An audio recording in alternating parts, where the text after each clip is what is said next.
day in Wellington. An 8,000-strong petition calling for foreign drivers to sit a practical driving test if they intend to stay in New Zealand for longer than 3 months was presented at Parliament today.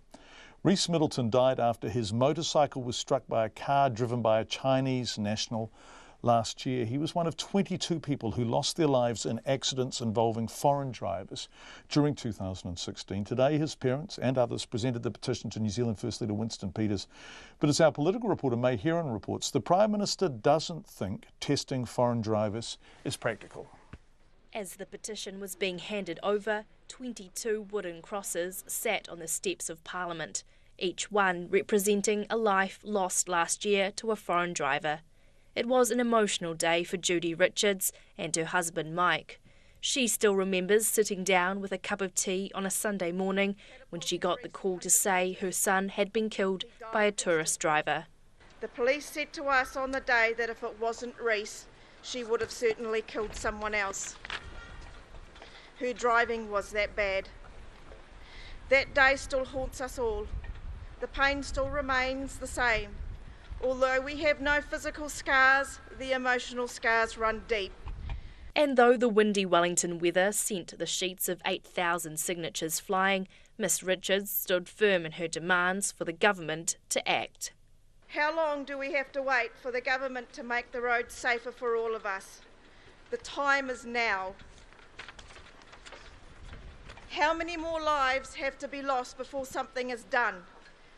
How many crosses do we need to put up on the side of the road for the government to take note? Journalist and News Hub co-chief of staff, Karen Rutherford, was also there today. She's still recovering physically and suffers from panic attacks and flashbacks after a tourist driver hit her 5 months ago. She says the double standards for New Zealand residents and visitors are unfair and the government needs to stop pussyfooting around. Among our supporters who couldn't make it today, Tristan and Kimberly Maris, whose little 5-year-old Ruby was killed in 2015.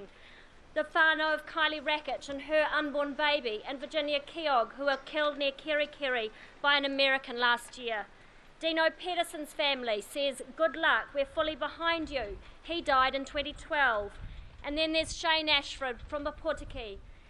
He wants change. His wife Dale, a mother of 2, was killed when an Argentinian drove for 400 metres on the wrong side of the road just in November. Hamilton's Udu Green and Steve Davey, they're the latest to get in behind us. Just last week they were severely injured by visitors in a rental van who didn't give way and sent their motorcycle flying. Their overseas driver has pleaded guilty and left the country. Ironically, my own family and I were returning from Rotuiti and witnessed this very accident.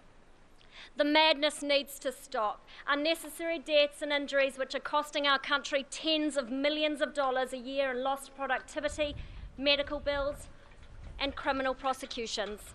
Let us be clear, New Zealanders cause the bulk of the carnage, but we have safety campaigns to target them. Visitors, though, can get behind the wheel with only ad hoc checks at rental car companies. Some arrive having never sat a practical test. Some have even bought their licence back home. New Zealand First Leader Winston Peters received the petition. He says what they're asking for isn't complicated. What are we asking people to do? Well, we're asking them to be qualified to drive on our roads. What's complicated about that? Or are we suggesting that we will be prepared to put up with serious collateral damage of death and serious life-changing accidents because of the almighty tourist dollar? However, the Prime Minister, Bill English, says the government won't be supporting the move. Is it actually practical to drive a test every tourist who's arriving in New Zealand who can drive? And the answer to that is no. The Labour Party says it would support some sort of testing, but only once the tourist had been in the country for at least 6 months. The petition now goes before MPs in a select committee for consideration. From Parliament for Checkpoint, May Heron.